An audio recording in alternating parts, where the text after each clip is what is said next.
Hadirin yang dirahmati oleh Allah Subhanahu wa taala. Jadi apa yang harus kita lakukan agar Ramadan benar-benar menjadi rahmat bagi kita? Yang pertama, lakukan pemanasan. Hadirin, di beberapa ayat di dalam Al-Qur'anul Karim, Allah Subhanahu wa taala menyatakan bahwa ibadah itu perlombaan. Fastabikul khairat, maka berlomba-lombalah dalam mengerjakan kebajikan atau ibadah. Al-Baqarah 148 misalnya. Maka tidak heran sebagian orang mengatakan bahwa Ramadan itu ibarat olimpiadenya ahli takwa. Karena Allah yang mengkiaskan, Allah yang menganalogikan, fastabikul khairat, maka berlomba-lombalah dalam mengerjakan amal ibadah dan kebajikan. Simpel aja deh. Ada tidak seorang atlet mengikuti olimpiade tanpa TC, tanpa pemanasan, tanpa stretching, tanpa warming up, lalu dia mendapatkan medali emas? Nggak ada. Makanya kalau kita suka bola, nggak selalu kesebelasan sebelum masuk Piala Dunia, kan mereka uji coba. Fungsi uji coba itu apa? Untuk memainkan grafik dan ritme agar ketika masuk Piala Dunia mereka sudah main di level paling atas. Nah begitu juga Allah yang mengkiaskan bahwa ibadah adalah perlombaan. Lalu kita nggak ada persiapan sama sekali, kita nggak ada pemanasan, main masuk begitu aja. Simpel deh, kita punya, atau kita kiaskan ke tempat yang lain. Kita punya mobil canggih nih, kita punya S-Class, 3 bulan nggak pernah dipanasin apalagi dipakai. Tiba-tiba hari ini starter injak gas, kira-kira jalan nggak? Nggak jalan. Nah begitu juga, kita udah lama nggak baca Al-Quran, lalu satu Ramadan baca 3 juz, nggak mungkin bisa. Kalau bisa hari kedua resign lah orang kayak gitu. Nggak bisa, kayaknya gue nggak bisa nih, nggak ada bakat. Bukan nggak ada bakat, tapi Anda tidak ada pemanasan. Kalau kita bandingkan dengan ulama sudah terlambat.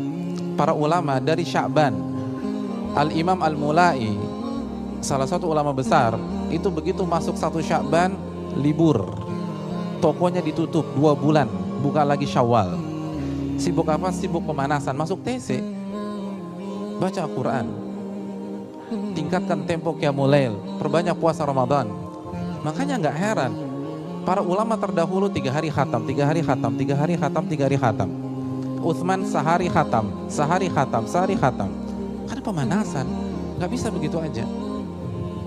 Hati-hati hadirin sekalian, Ramadan berat, nggak semudah yang kita bayangkan. Kita harus persiapan, kita harus pemanasan.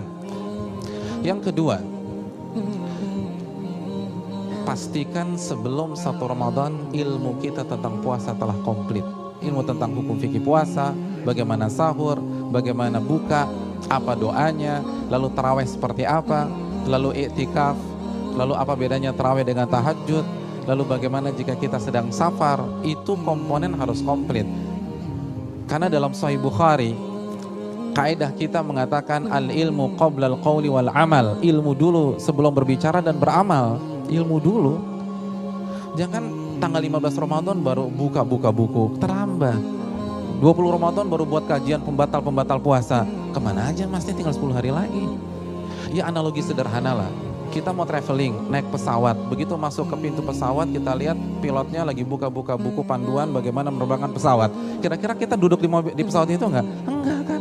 Ya Allah, pilotnya aja baru belajar. Hadirin, Nabi yang bersabda dalam hadis riwayat Imam Ahmad, ini statement Nabi bukan statement saya.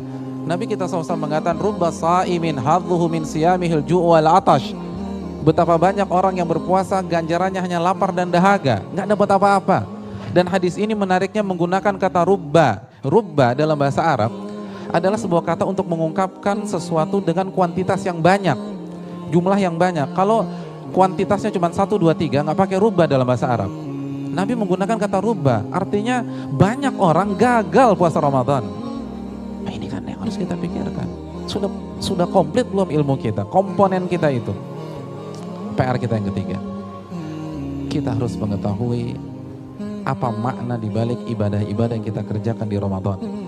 Al-Imam Ibnu Qudamah rahimahullahu ta'ala dalam Mukhtasar Minhajul Qasidin, beliau menjelaskan bahwa salah satu faktor kegagalan seseorang padahal dia sudah beribadah adalah dia nggak paham apa makna dari ibadah yang dia kerjakan.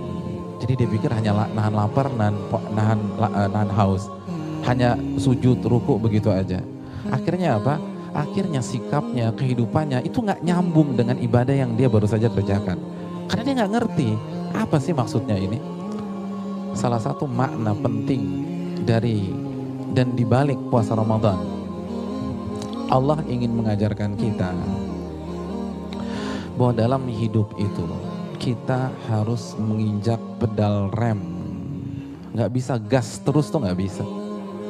Ketika kapan? Ketika ada maksiat di depan kita, ketika ada hal yang haram di hadapan kita. Makanya Nabi SAW bersabda dalam hadis riwayat Imam Ibnu Khuzaimah, laisa siyam minal akli wasyurb. Inti dari puasa itu bukan gak makan gak minum, walakin siyam minal lagwi war rafath. Namun inti puasa kita ngerem dari hal-hal yang sia-sia dan bermaksiat kepada Allah Subhanahu wa taala. Saya ingin tanya, Lamborghini punya rem nggak? Punya. Padahal tuh mau simbol mobil sport di Jakarta sekarang. Tapi ada remnya juga. Kalau antum dapat Lamborghini tapi nggak pakai rem, kira-kira antum terharu apa antum protes? Antum protes kan, lo ini nggak ada remnya. Jadi kita paham bahwa rem itu penting. Ketika kanvas rem kita bermasalah, kita akan servis. Nah, kok bisa hidup tanpa rem itu loh? Padahal perjalanan hanya 1-2 jam aja kita butuh rem. Hadirin, kita dari Al-Azhar ke Bayoran, dari Al-Azhar ke Bayoran, ingin ke Casablanca tanpa rem, kira-kira sampai nggak? Mati kita. Nggak bisa. Nah begitu juga, Anda ingin surga tapi tanpa rem, nggak mungkin, mustahil. Sebagaimana ketika kendaraan kita remnya blong dan kecepatan terus melaju, kita akan panik. Bukan kita senang, tapi kita panik. Begitu juga dalam hidup. Ketika rem kita blong, hidup kita tidak akan bahagia. Kita akan galau terus. Tapi saya bisa mengerti, siapa sih yang suka nginjek rem? Kan nggak ada. Semua pengen gas. Makanya kan ada istilah kaki itu nggak sekolah mas gitu loh. Karena kalau ngelihat jalan kosong dikit pengennya ngegas lagi. Itu fitrah. Sama dalam hidup ini emang nggak enak ngerem memang. Kan Nabi mengatakan huffatun naru bisyahawat. Neraka itu dikelilingi dengan hal-hal yang cocok banget dengan syahwat kita. Anda nggak akan bahagia kalau Anda turuti terus hawa nafsu Anda, nggak bisa. Itu yang diajarkan puasa. Ketika ada harta haram, tetap aja injek gas. Ada perempuan atau cewek yang nggak boleh kita deketin, tetap aja tancap gas. Kita terlalu bermain dengan matematika kita. Contoh ya, kita misalnya ada teman kita ngambil uang haram, kita bilang bro, kok ngambil uang haram? Itu kan nggak boleh. Iya sih bro, tapi kan anak gua tiga-tiganya besok tahun ajaran baru, uang gedung mahal, gua udah ngitung tuh, nggak akan bisa sekolah tuh anak-anak kalau gua nggak ngambil tuh duit. Tuh kan matematika kita lagi yang kita pakai, iya nggak? Ya, lupa janji Allah itu. Mbak kenapa buka jilbab? Pengen sih pakai jilbab, aku tahu jilbab itu wajib, tapi kalau aku pakai jilbab jobku hilang, terus aku kan masih single atau aku single parents, siapa yang kasih makan anak-anakku? Tuh kan matematika kita lagi mana, jadi udah hitung-hitungan. Hadirin nggak bisa. Di seluruh kondisi matematika itu bagus, tapi itu bukan pondasi kita. Allah punya banyak rumus yang bisa membalikkan teori kita. Kalau semuanya sejalan dengan matematika kita, nggak ada At-Thalaq ayat 3. Wa man yattaqillah yaj'al lahu makhraja wa yarzuqhu min haitsu la yahtasib. Barang siapa yang bertakwa kepada Allah, Allah akan berikan jalan keluar dan Allah akan berikan rizki dari arah yang tidak ia duga-duga. Dan ini kita lupakan. Sehingga begitu keluar Ramadan, kembali lagi ke habitat kita, kembali lagi ke komunitas kita. Ramadan mengajarkan kita injak rem. Dan ini yang harus kita resapi selama 1 bulan penuh. Kita digembleng, di training oleh Allah di madrasah yang bernama Ramadan. Yang berikutnya, perbanyak istighfar dan taubat kepada Allah. Ustadz kok korelasinya apa ya? Hadirin, ulama mengatakan yang membuat kita malas ibadah, yang membuat kita capek baru ibadah sebentar saja, itu karena beban dosa di pundak kita terlalu banyak. Allah berfirman dalam surat Al-Mutaffifin ayat 14, kalla bal rana ala qulubihim ma kanu yaksibun. Sekali-kali tidak. Dosa-dosa mereka itulah yang menutup hati mereka sehingga mereka malas ibadah. Mereka meninggalkan amal soleh. Jadi semakin berat, semakin banyak beban dosa kita, semakin susah. Dan dosa itu akan mengundang teman-temannya. Innal ma'siyata tunadi ukhtahu ya ukhti ya ukht, kata para ulama. Sesungguhnya maksiat itu akan mengundang teman-temannya. Kesini aja nih, asik nih orang nih. Gitu loh. Yang lain tarawih dia mabok, sini semuanya, kan gitu. Dan celakanya itu terjadi di Ramadan. Itu harus putus mata rantai itu dengan istighfar. Yang berikutnya, masuk Ramadan, syiar kita adalah la haula wala quwata illa billah. Tidak ada daya dan kekuatan kecuali dengan pertolongan dari Allah Subhanahu wa taala. Jangan mengandalkan kemampuan kita semata. Jangan mengandalkan ilmu kita saja. Jangan mengandalkan pengalaman. Enggak bisa. Ibadah itu taufik dari Allah Subhanahu wa taala. Iyyaka na'budu wa iyyaka nasta'in. Hanya kepada Engkau kami beribadah dan hanya kepada Engkau kami meminta pertolongan. Apa korelasinya? Bapaknya ahlu tafsir Al-Imam Tabari mengatakan, iyyaka na'budu itu tujuan, hanya kepada Allah kami beribadah. Dan iyyaka nasta'in itu sarana, jembatannya, jalannya. Artinya Anda tidak akan bisa beribadah kepada Allah kalau Anda tidak ditolong oleh Allah Subhanahu wa taala. Enggak bisa. Hadirin, masih ingat apa yang terjadi di perang Hunain? Laqad nasarakumullah fi mawatin katsira wa yawma Hunain idz a'jabatkum kathratukum. Allah telah menolong kalian di berbagai macam peperangan. Allah yang tolong kalian, kata Allah. Dan ingatlah apa yang terjadi di perang Hunain. Idz a'jabatkum kathratukum. Ketika sebagian kalian, segelintir kalian itu ujub, mengandalkan banyaknya pasukan kalian, mengandalkan kekuatan militer kalian, lupa bahwa selama ini Anda ditolong oleh Allah. Kalah. Padahal di dalam pasukan itu pakar-pakar perang semua.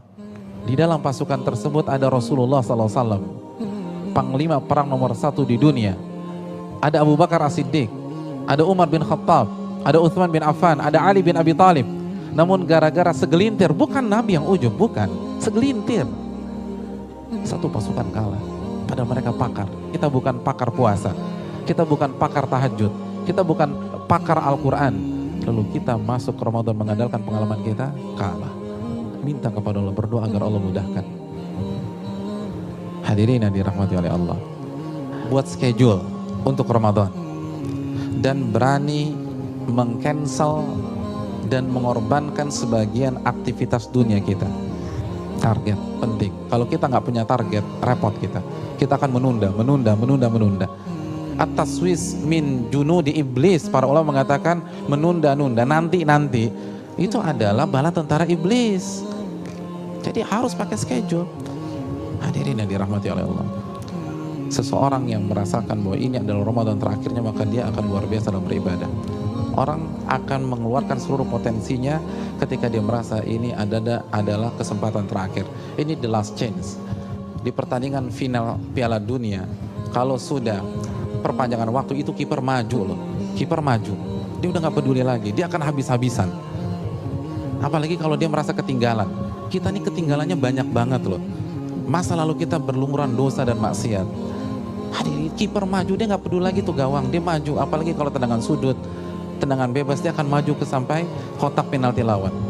Hadirin, ini saatnya kita mengejar ketinggalan kita. Ini kelas akselerasi, di mana amal ibadah dilipat gandakan oleh Allah Subhanahu wa taala. Dan bisa jadi ini adalah Ramadan terakhir kita. Nabi SAW bersabda, "Sholli salatam muwaddi." Salatlah Anda seperti Anda mengerjakan salat terakhir Anda di muka bumi ini. Kita akan khusyuk, kita akan nangis kepada Allah Subhanahu wa taala. Kita akan merinding, kita akan sujud selama-lamanya.